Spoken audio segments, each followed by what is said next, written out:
All so much. It is such a privilege and a joy to be together with a whole bunch of entrepreneurs and founders and innovators and leaders here in Minnesota. Thank you so much for the honor of being on this stage. I'm here today not to talk about what my business does, though I will give you some of that context, but to use myself as a little bit of a case study.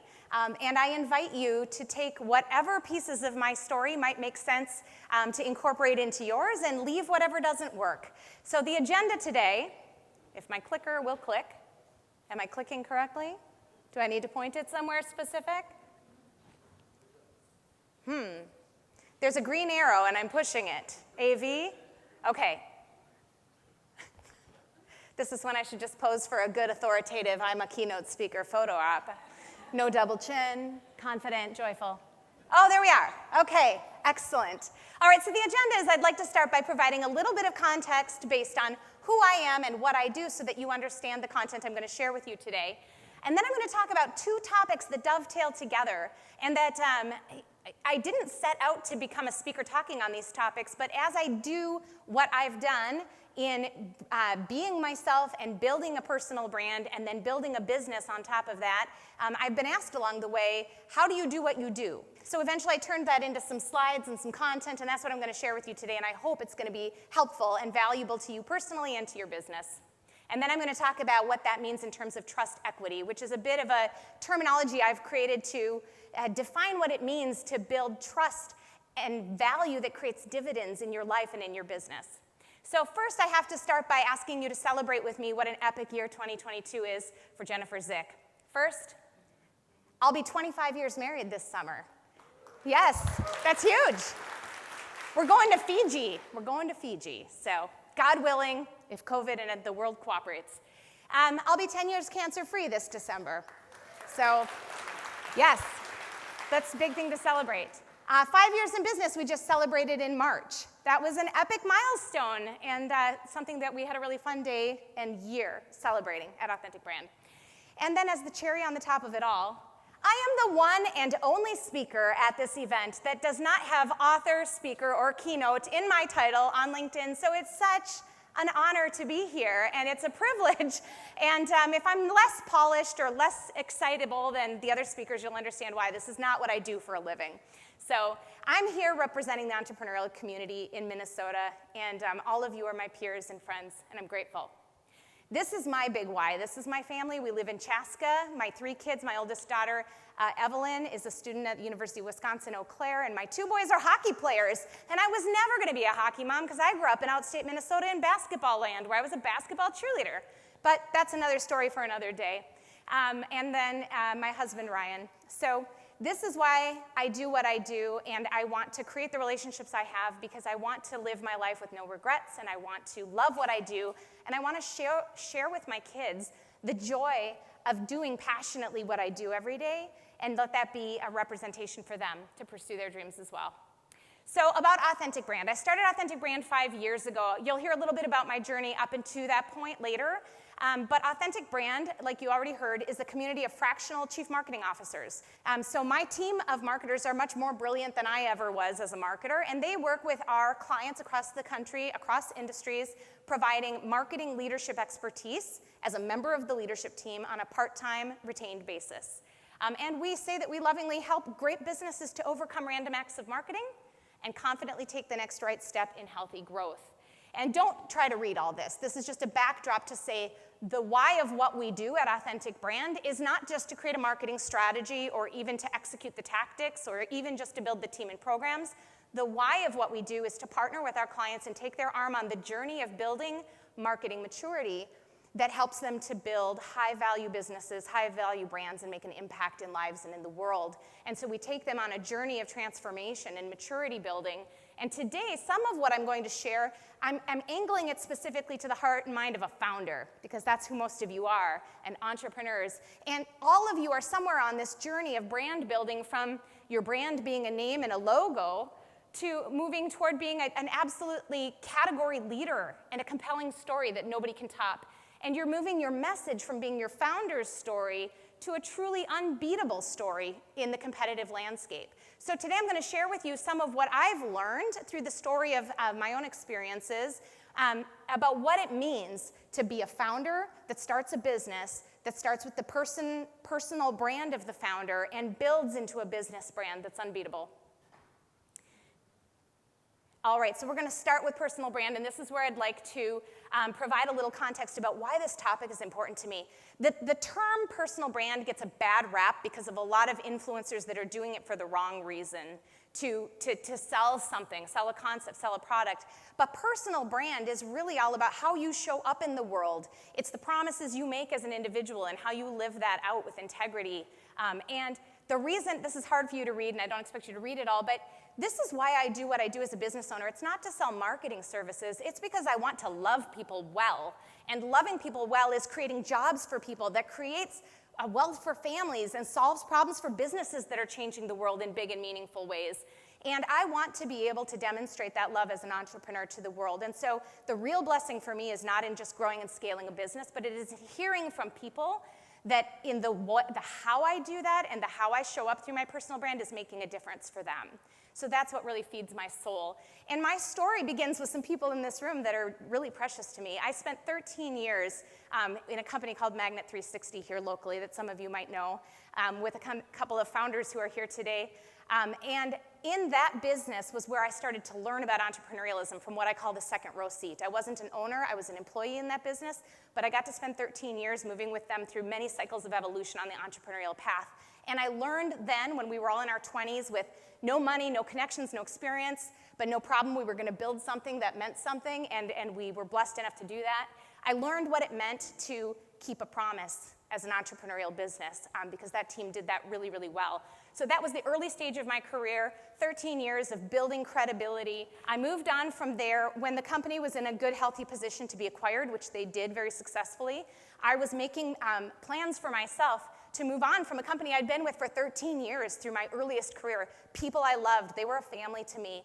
But I started to realize as I thought about another chapter of my career at 13 years, I felt like I was part of the wallpaper. I was the fabric of that business, and I was, like, the business was synonymous with my story. Jennifer Zick was synonymous with that story, and I realized to move on from that company, I would need to have a bigger story than just being part of that business. And so I started to plan for what does that need to mean? And I took about 2 years to lay the groundwork, and I decided that, to make my story bigger than just the work I did within that business, I needed to demonstrate that I had leadership ability beyond the business. And so I started being purposeful, and I made a little bit of a life plan for myself, and that's when I decided I needed to become a leader outside the business and join a board. And you heard that I was in the Business Marketing Association.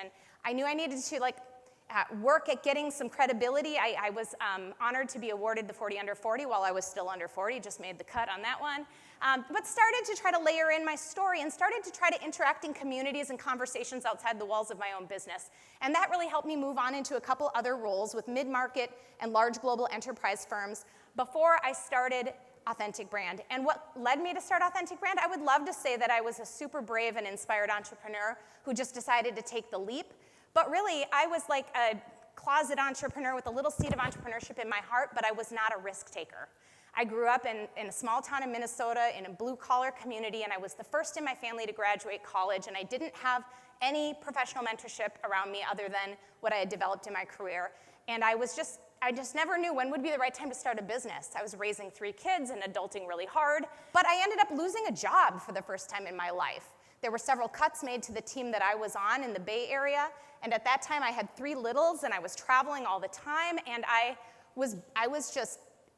my soul was being sucked in little increments. And I had that moment of clarity in losing that job to say, if not now, when? And if I don't do this, I might face regrets, and I don't want to live with regrets. So I took the entrepreneurial leap, and that was a whole new chapter of understanding what my personal brand needed to be, because I'd come from being a marketing leader, building other people's brands and telling other people's stories and elevating the executive profiles of the people that I worked for, and now somehow I had to stand on my own feet and make my name matter somehow and start building this business. And now, 5 years later, we're scaling Authentic Brand, and so the story continues to evolve because it's my job now to not be a liability to the growth and health of my company brand, and to be very purposeful about the shift between Jennifer Zick's story to Authentic Brand's story and me playing a role in it and knowing what my role is to set my company up for good, healthy growth. So that's a little bit of the backdrop for today's presentation. And so I hearken back to my days at Magnet 360, which were like a honeymoon time in my career. But I really was, my personal brand as it was showing up in the professional landscape was my employer's brand. I was a spokesperson for my employer, and that was the story I was sharing, and it was a great story. But my personal brand was limited because I didn't have anything else around it that people could know me by. And so when I started working on how do I evolve this personal brand to be more dimensional, I was purposeful about starting to incorporate, like I said, some other ecosystems that were connected. What we did at Magnet was we were a Salesforce.com technology implementation firm, and so there were ecosystems of other related technology topics and other related marketing topics, and there were people of influence that I followed on social media, and this was when social media was still relatively new. Not all of my professional connections were even on LinkedIn, but I made a point to get out and start connecting and start to have some conversations outside of just the work that I did. And that was really meaningful. It really opened up my network and connected me with some really amazing people that diversified the places and types of conversations and opportunities that I was having. But it was after starting Authentic Brand in the very earliest days, and certainly I acknowledge that as a business owner, I feel a lot of freedom to really use my full voice in the world because I don't feel that I have to fit within somebody else's brand or expectations. So in starting my business, I felt really freed to start bringing more of my full self and who I am, not just what I do and my other interests around that, but who I am, my hopes, dreams, fears, questions, scars, all the things that are a different level of vulnerability. And it was when I started to step into that freedom and that space is when my network started to blossom in really amazing ways that I did not expect. So I'm going to share with you some of what I've learned by making myself the ultimate experiment in building personal brand intentionally. And really, when it comes down to it, I named my business Authentic Brand because authenticity is really important to me. It's something I value very deeply. And authenticity can really be boiled down to three key components. It's integrity, transparency, and vulnerability. And those might be making you feel really uncomfortable just reading them on a screen, but let's unpack those a little bit. Integrity doesn't necessarily mean that we all share the same value system, but integrity means that you know your value system and that you live it consistently. I don't have to agree with your political views or your perspective on all the happenings in the world in order to respect you because you're a person of integrity who stands behind your values. That's what integrity is. And values are important because they help us to choose. They become the filter through which everything we think about bringing into the world, whether it's through digital or in-person conversations or exchanges, can be filtered so that you're showing up consistently as a true version of who you are and what you stand for. And it means choosing not only where you will participate and what you will say and how you will say it, but also, very importantly, where you won't participate, what you won't do, and what you won't say. Transparency can feel really intimidating because it's letting people in, letting people more in than perhaps you've done in the past. And because I love bubble circle graphics, I'll serve you up another one. Imposter syndrome is real. And just because you are a founder, an owner, an entrepreneur, a CEO doesn't mean that you don't experience it, or at least I know I do every single day. And imposter syndrome is a great lie. It's a mind game that our minds play with us that make us believe that we know very little compared to everybody else out there that's so professional and polished and wise. But really, every single one of us has something of unique value to bring to the world, and when we hold it back, we're not giving. We're not showing up with the generosity and the openness that the world needs now more than ever. So it's not true that you know less than others or that what you know is less valuable or less meaningful or less relevant.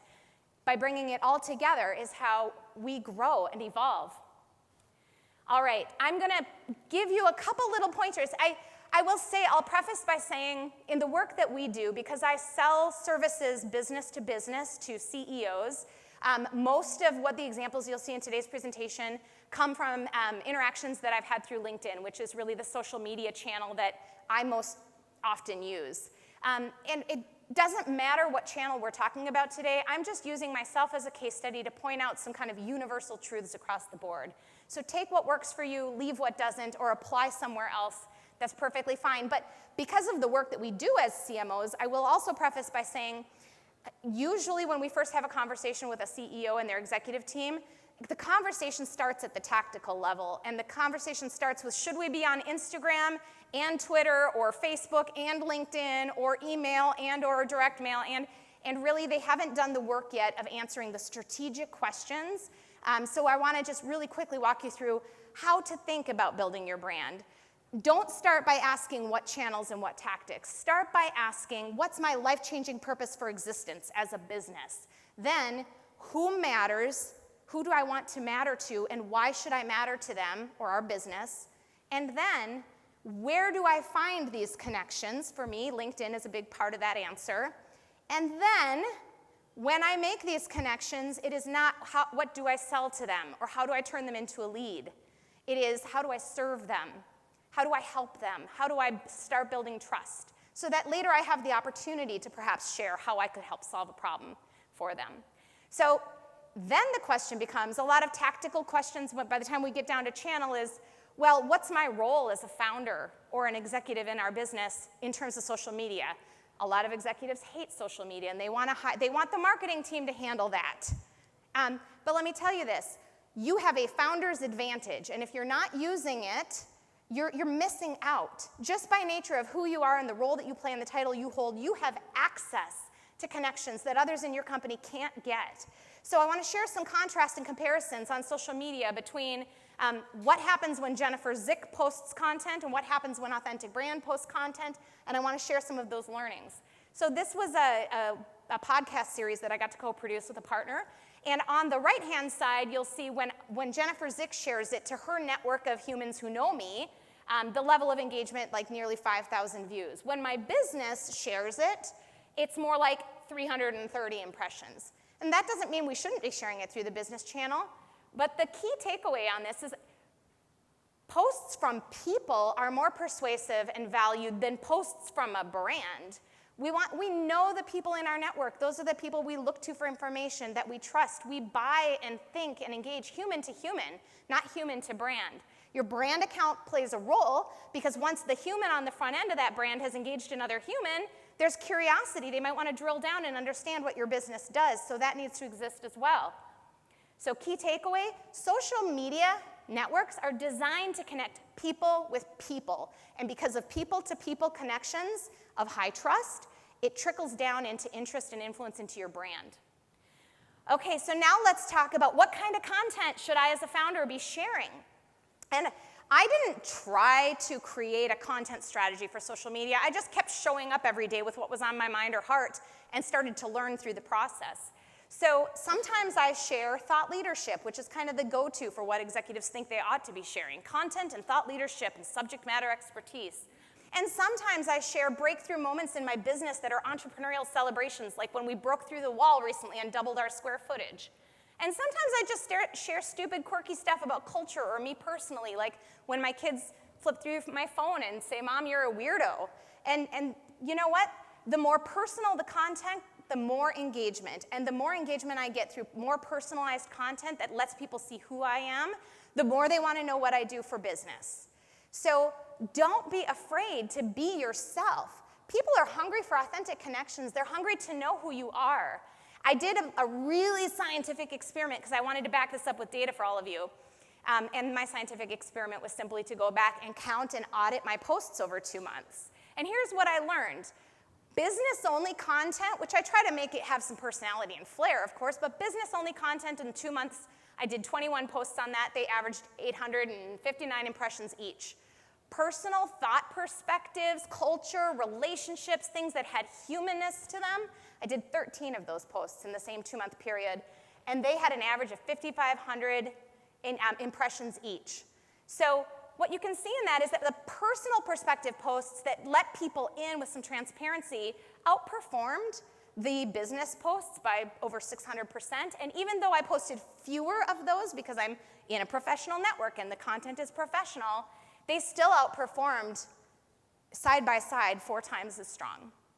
So I just want to encourage you, social media, a lot of you as businesses are wondering where it fits in the mix. And if you as the founder haven't found the way you interact with communities that your business wants to reach, you cannot command your employees to use their personal individual social media networks to pump your content out. You can have you can have corporate pages, but they're not going to perform as well as ambassadors within your business. So while you cannot mandate that your employees use their social media pages to push your content out, you can invite them to do so, you can equip them to do so with great content and messaging, and you can encourage them to do that and celebrate that we're bringing people into our brand experience together. The key takeaway here, folks, is that people care much more about who you are than they care about what you do or what you know. When they know, I mean, there's a common statement, and I won't get it right, but when people can't, what is it? They don't care about what you know until they know that you care. You can show up as a professional who actually cares, and that can show, and that can be big in your business. All right, I got to keep moving. Vulnerability, bringing your whole self. Pre-COVID days, so 13 lifetimes ago, I had the opportunity to be in front of a room about a couple hundred entrepreneurs as part of just a coffee conversation with my friend Mick Labador. And I don't know why, but on that particular morning, this was now almost 3 years ago, I just felt deep down in my heart that I was meant to get really vulnerable. I didn't even know what that meant. We were going to be talking about sales and marketing and riffing on that, but somehow I just knew I needed to get really real with this crowd of entrepreneurs. So as the conversation went along, I just went real. I just talked about, we ended up turning the conversation to talk about faith, family, what it's like to be married and partnered up and supporting an entrepreneur who's building a business. We talked about real things. And I'll tell you what, I have never in the history of ever had so many people approach me after a presentation, some with tears in their eyes, and my LinkedIn inbox flooded with messages of people thanking me for being authentic, for being vulnerable, for talking about failure, for talking about faith, for talking about things that are part of our lives, but we don't bring into the business conversation very easily. And those connections just really helped me to understand that this is something we need to talk about as leaders, and we need to do better. And this is how personal brands are built. They're built one interaction at a time by showing up every single day as your best self, loving people well, being authentic, living your values. This is all it takes is to build a personal brand is one thing at a time, one decision at a time, one interaction at a time. So you may not wish to embrace, my past coworkers who are in this crowd would tell you, I wear my heart on my sleeve. I always have. There's never been a separation between Jennifer Zick at work or at home or anywhere else in life. I just am who I am, where I am. And you might not be me, and that's okay. You might not want to move through, full vulnerability to the whole world. I get that. But identify where you might be in these models, and then perhaps pick one other bubble you want to move into and test it out and see what happens. All right, so now I'm going to segue. We've talked about personal brand, and as a founder, you have a unique advantage to build a personal brand that becomes the bedrock of the story of your business, the founder's story, and becomes a really strong set of pillars on which to build your business brand. But let's talk about how you scale that, okay? I've put together just a really simple 5-step kind of breakdown of how I have purposefully moved through from personal brand to business brand building through existing relationships, establishing brand credibility, expanding networks of trust, elevating brand through influence, and eventually extracting the founder's personal brand, which can be painful, so you've got to plan in advance for that. All right, so existing relationships. If you're in the earliest stages of founding your business, the question you're asking yourself is, who do I know that can help me do this? Who do I know that will believe in what I'm doing, who will buy our product or service or help me bring it to market? That's absolutely where I was 5 years ago starting Authentic Brand. I had been part of this local ecosystem for 15 years, and then I started working for global companies, and 5 years later started my business, and I wondered, will anybody even remember me in this marketplace? And I was overwhelmed and blessed by the people who not only remembered me, but were willing to come alongside. And I knew first generation Authentic Brand clients would be Jennifer Zick's friends. And then I would hope that by word of mouth and growth, we'd grow from there. But you got to be really real with yourself. Some of you are fortunate enough to have built some other businesses before the venture you're doing right now, and you've got just a massive network to help you accelerate your growth. And some of you are early stage professionals and entrepreneurs, and you're just getting started. You're building a brand and a business, and you're building your network at the same time. So just be realistic about where you're starting and how you're going to pace that, and then ask for help. And you're here today because you're asking for help, and you're here to learn and grow, and that's the first stage. Secondly is, as you're expanding beyond who already knows you, who are we working with that trusts us now, personally and corporately? Like, I was really intentional with my first generation of Jennifer Zick clients for Authentic Brand in asking them to be case studies for us, in asking them, like, are you happy with what we're doing, and are you willing to tell others that you're happy about what we're doing, and amplify those early successes to become stories that others in the market who don't know you personally can believe in, because it's your customers speaking as advocates on your behalf. The key to this is a key to life. You have to keep your promises. I'm constantly surprised at how low the bar is set in our world in terms of those who keep their promises.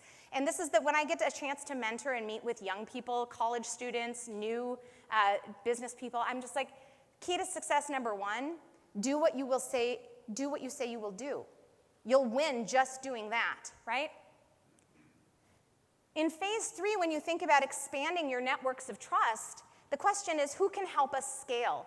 And this is one I feel a lot of entrepreneurs miss along the way, because they feel like they have to keep grinding out that next chapter of growth in their business on their own merit, on their own dollar, just, pump more into the sales and marketing engine, and let's just grind our way to growth. But you know what? One question that's really important to ask yourself is, and hopefully you've done the work by now to identify your ideal audience. You know who you want to sell to and who's going to be your future buyers, is ask yourself, who already has an audience with my future buyers? Who already has a deep relationship with my future buyers? Who already do they spend time with and know and trust? And could I build a relationship with that company or person who already holds those relationships, and could they trust me enough to carry my brand into their circle of trust and influence? That's how trust equity, that's the chain of links of relationships that accelerate growth through partnerships and referrals and advocacy. But to get there, you can't just walk up to an established company who has an ecosystem. Let's say that you sell to, healthcare clinics. And there's an association that has all of those healthcare clinics are their members. And they've worked for years to create that ecosystem. You can't just walk in the door and expect to get their database and their list from them, right? So you might be able to pay for some sponsorship, but even when you're paying for sponsorship, that's not nearly as effective as forging a partnership that gets you more trusted, referred access into people. So the key to making these kind of relationships work is that you have to create value. And the number one advantage you have as an entrepreneur is that you're fast and nimble. You can actually get things done. When we used to partner at Magnet 360 with Salesforce.com, we were the David, they were the Goliath, no doubt about it. I had a marketing team of 3 people. They had a sales and marketing engine. And yet I needed them to know us and to care about us, and I needed them to carry us into their channels with some influence. And we were small and scrappy and creative and nimble, and we could crank out events and content and knock them out of the park. And Salesforce was big and clunky and slow and overwhelmed, and their marketers had no time to do anything. So we just decided we would act like their marketing department. We would do the events here locally. We would make it turnkey. We would make it brilliant, and we would make it awesome, and we would do it better than they could do it, and they could co-sponsor it with us, and they loved us for that. They threw money at us for that because we didn't create more work for them. We took it off their plates, and we brought value. So the key here is, if you're the little guy and you want to get in with the big guy, you've got to create something of value. And you've got to care deeply about the success of people you're partnering with. If you're in it just for you, that's going to be seen and felt, and that's going to close the door on future opportunities, and it's going to destroy the trust that you're looking to build. All right, elevating brand through influence. How can you scale now those trust networks? Now that you've got a foot in the door, how do you start to scale? Through third-party referrals or larger partnerships or strategic collaborations. I'm going to share with you toward the end of this presentation coming up soon a case study from my own business and our library of how we're doing this at Authentic Brand. The key here is, as you're looking to scale and you're starting to gain more influence and momentum through ecosystems of trust, is that other people will start to see what you're doing, and they'll be inspired, and they'll see the energy, and then you will start to have others coming to you who want to pull you into relationships and partners and collaborations, and it's amazing, and your heart will swell, and you'll say, this is, it just, what a great compliment to have these other businesses that want to partner with us. But then you need to pause and take a big, deep breath, because entrepreneurs can get distracted by shiny objects easily, and ask, does it align with my vision for the business? Does it help us get in front of our intended audience? Does it help us do more of what we're doing in our purpose and our life-changing impact in the world? And if the answer is no, then you need to be able to say no to a lot of good ideas and opportunities and partnerships, so you can say yes to the most powerful ones and make them count. So this is where you have to get good at saying no. All right, phase 5. Founders, this is hard. It's your brand, it's your good name on which the business is founded and grounded and built. But if you want to build a business that can run without you, and that could potentially someday you could step outside of or you could sell, it has to be something that's not dependent on you and that you're not so deeply connected with that the market can't trust your business if you're not there. And so I felt really blessed that I got an entrepreneurial experience through my other roles before I started Authentic Brand, and I knew some tough decisions I would have to make day one when I sat down at my kitchen table. Yes, day one, building my EOS VTO, just me, myself, and I. I had the privilege of learning EOS under Peyton's tutelage at Magnet 360, so I run my business on EOS now, and I knew that I wasn't building an independent consultancy. I wasn't building the awesome lifestyle that Ross lives. I was building a business that was going to employ people, and I was building a team, which meant day one, I was the consultant, I was the delivery, I was all the boxes, all the name on every seat in the org chart. But I knew my number one job would be to fire myself from all the other jobs so that I could scale this business. And that meant this could not become the Jennifer Zick show. It was never about, it had to never be about Jennifer's story, Jennifer the author, Jennifer the hero. It always had to be about Authentic Brand and the clients as the heroes and our CMOs as their guides. And so that was intentional on my part. Day one, building my first ever website on WordPress, I was using we language, not I language, like talking like a company, so that the transition from the Jennifer Zick story could start to be laid right in the beginning of the business, so that it was a company story. And we continue to do that. Over the years, when I started the business, every blog was written by me, and I was the author of every blog. Today, you don't see my name or face on any blog. They're either published under Authentic Brand, or it's our CMOs or our partners who are provisioning the content. It's the other voices in the business are starting to build the business up. So I would just invite you, if you haven't consciously decided what you're trying to build as a business, decide that now, so that it's not harder later to extract your personal brand and let the brand stand on its own merit. All right, I promised a little bit of a story, and I've been running through my presentation a little faster because we were a little ahead of schedule or behind schedule, so I'm going to get us back on schedule, I think, here. But here's the story. Today actually marks a 2-year anniversary, and I didn't even realize that till I was sitting at the table texting with my team. Today is the 2-year anniversary of Integrator Community, which now is a second business that I accidentally own. Here's how it happened. Just before COVID hit, I had been, because we run our business on EOS, at that time I was still the visionary and the integrator within my EOS-powered business. And I had attended several of the EOS national conferences, and I would come away from that experience being with all these entrepreneurs and just filled up and wanted to have that in my backyard, get together with these entrepreneurs and their leaders. And I thought, how can we do that here in this region? And so I started talking with my visionary friends, and I started talking with my implementer friends, and I asked, how can we bring this community together? And what I learned through that informal research project was that most visionaries are really well supported, but the integrators in these businesses didn't have a cohort of peers to gather with and to learn together from. So I thought, I can do that. I love connecting people. We can give back. One of our corporate values is generosity. I can host this, and we can bring in and facilitate great conversations. So our first meeting was set to take place at our office in Edina on April of 2020. And we had about 20 or 30 registrants for that meeting. And as you can imagine, COVID altered our plans, and we pushed pause, but not for long, because I'm a high activator. We made it virtual in May. And by the time we got to the May meeting, instead of having 20 to 30 second-in-command leaders in the physical room, we had 75 virtually across the United States, just by word of mouth. And that's when I knew that the craving I felt in my heart to make those connections was not just for me, it was for a lot more. And so today marks 2 years that we've been hosting a free monthly meeting for integrators, a 90-minute interactive meeting, and it's free to the community. And that's because I only ever wanted to bring people together so that we can grow and learn and grow together. And I've been asked many, many times. So today, the community, 2 years later, includes 1,200 second-in-command leaders from 48 states and 22 countries. And they show up for our monthly meetings, and we have a huge tribe of beautiful, wonderful volunteers and sponsors who help to offset our costs so that we can continue to make this a free and available resource for second-in-command leaders. And I've been asked many times, why haven't we monetized this and made it a paid membership program? And we could, but why on earth would I monetize something that by giving something of value to participants creates such trust equity? We don't talk about marketing at all. There's nothing marketing in it other than that Authentic Brand is the host.